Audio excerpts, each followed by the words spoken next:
નમસ્કાર, સત્યમેવ જયતે લાઈવ ન્યૂઝમાં આપનું સ્વાગત છે। વડોદરાની માંજલપુર વિધાનસભા પેટા ચૂંટણીમાં ભાજપે ફરી એકવાર પોતાનો ગઢ અખંડ રાખ્યો છે।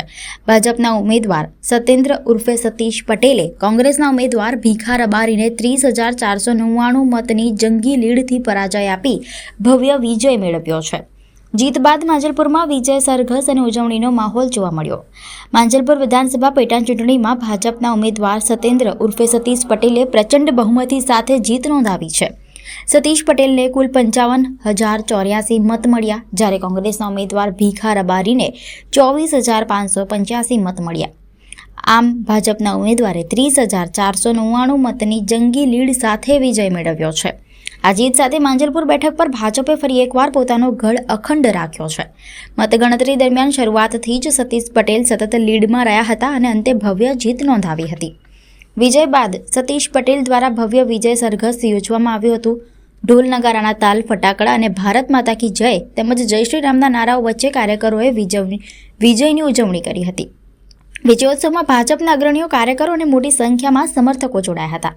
સમગ્ર માંજલપુર વિસ્તારમાં ઉત્સવ જેવો માહોલ જોવા મળ્યો હતો અને કાર્યકરોએ એકબીજાને મીઠાઈ ખવડાવી જીતની ખુશી વ્યક્ત કરી હતી। આજે ખૂબ આનંદની લાગણી છે। ખૂબ ભારતીય જનતા પાર્ટીના અમારા કાર્યકરો અને પ્રજાજનોનો ખૂબ ખૂબ હૃદયપૂર્વક આભાર માનું છું કે આ સીટ ભાજપનો જે ગઢ છે એ ગઢ પ્રજાજનોએ સાચવી રાખ્યો છે। પેટા ચૂંટણીમાં પણ કોંગ્રેસને જાકારો આપ્યો છે અને ભવ્યથી ભવ્ય જીત અમારી માંજલપુર વિધાનસભાની આજે સીટ થઈ છે, તો હૃદયપૂર્વક આભાર માનું છું।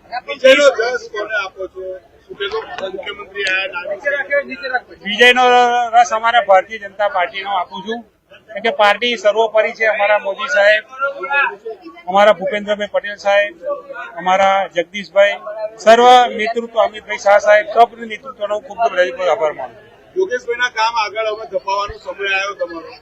100% યોગેશ કાકાએ જે પ્રજાજનોમાં પ્રેમભાવ મેળવ્યો હતો એ જ પ્રેમભાવ આજે મને અહીંયા મળ્યો છે અને યોગેશ કાકાના ઘરે પણ જઈને કાકીના આશીર્વાદ લીધા છે। એમના જે સંકલ્પો અધૂરા છે એ પણ અમે પૂરા કરીશું। ભારતીય જનતા પાર્ટીના કાર્યકરોએ મુખ્ય ભૂમિકા ભજવી છે। કાર્યકર હર હંમેશા પાર્ટી માટે કામ કરતો રહ્યો છે અને કરતો આવ્યો છે। લીડ કાર્યકરો અને ભારતીય જનતા પાર્ટીના અમારા પ્રજાજનોને આભારી છે, કારણ કે પ્રજાજનોએ આ લીડ આપી છે અને આ સીટને જાળવી રાખી છે। આક્ષેપ થતા હતા કે બહારથી આવો છો, હવે અહીંયા શું કાર્યવાહી તમારી માંજલપુરમાં? ભારતીય જનતા પાર્ટીનો કાર્યકર હર હંમેશા આખા હિન્દુસ્તાનમાં કોઈ પણ જગ્યાએ ચૂંટણી લડાવે તો લડવા જઈ શકે છે। અમે તો કાર્યકર છે, ભારતીય જનતા પાર્ટી કાર્ય સોંપ્યું છે, આ એક વિધાનસભાના રૂપમાં કાર્ય સોંપ્યું છે। અમે તન મન ધનથી કામ